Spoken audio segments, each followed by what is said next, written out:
भारतीय नागरिक सुरक्षा संहिता 2023, अध्याय 37, धारा 506 से 512 तक। धारा 506। वे अनियमितताएं जो कार्यवाहियों को दूषित नहीं करती।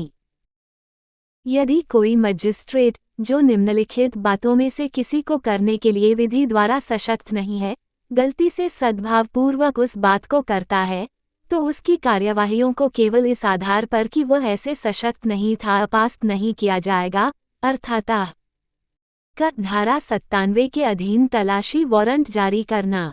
ख किसी अपराध का अन्वेषण करने के लिए पुलिस को धारा 174 के अधीन आदेश देना। ग धारा 196 के अधीन मृत्यु समीक्षा करना। घ अपनी स्थानीय अधिकारिता के भीतर के उस व्यक्ति को जिसने ऐसी अधिकारिता की सीमाओं के बाहर अपराध किया है, पकड़ने के लिए धारा 207 के अधीन आदेशिका जारी करना।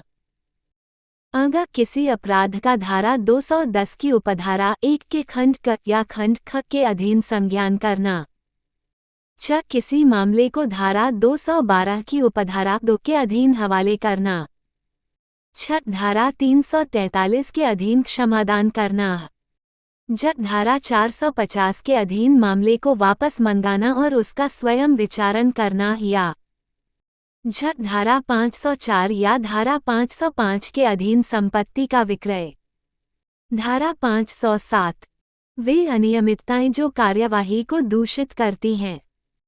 यदि कोई मजिस्ट्रेट जो निम्नलिखित बातों में से कोई बात विधि द्वारा इस निमित्त सशक्त न होते हुए करता है तो उसकी कार्यवाही शून्य होगी, अर्थातः क संपत्ति को धारा 85 के अधीन कुर्क करना और उसका विक्रय।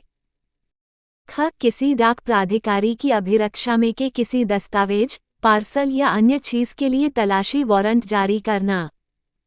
ग परिशांति कायम रखने के लिए प्रतिभूति की मांग करना। घ सदाचार के लिए प्रतिभूति की मांग करना। अग सदाचारी बने रहने के लिए विधिपूर्वक आबद्ध व्यक्ति को उन्मोचित करना। च परिशांति कायम रखने के बंधपत्र को रद्द करना। छ भरण पोषण के लिए आदेश देना। ज स्थानीय न्यूसेंस के बारे में धारा 152 के अधीन आदेश देना। झ लोक न्यूसेंस की पुनरावृत्ति या उसे चालू रखना धारा 162 के अधीन प्रतिषेध करना। न्य अध्याय 11 के भाग गया भाग घ के अधीन आदेश देना। ट किसी अपराध का धारा 210 की उपधारा 1 के खंड ग के अधीन संज्ञान करना। डी ठ किसी अपराधी का विचारण करना।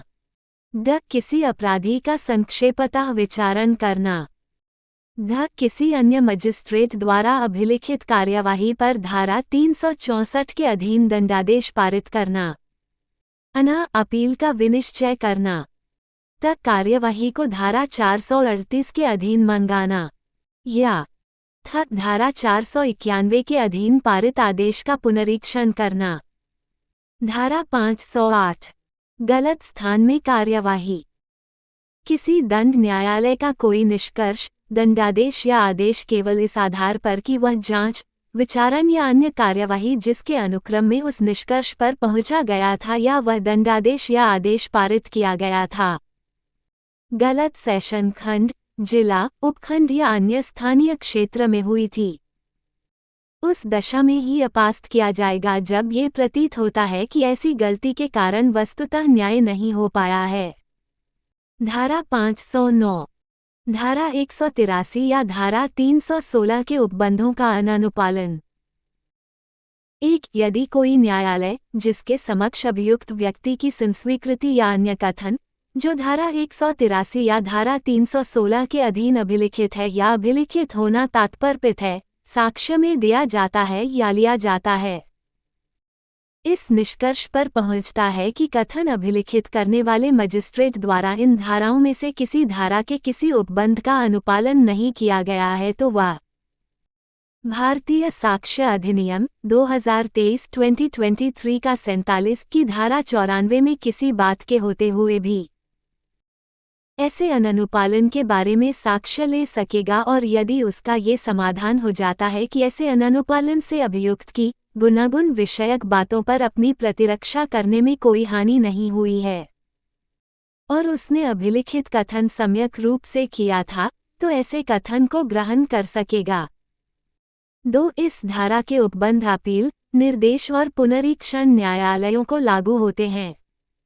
धारा 510 आरोप विरचित न करने या उसके अभाव या उसमें गलती का प्रभाव।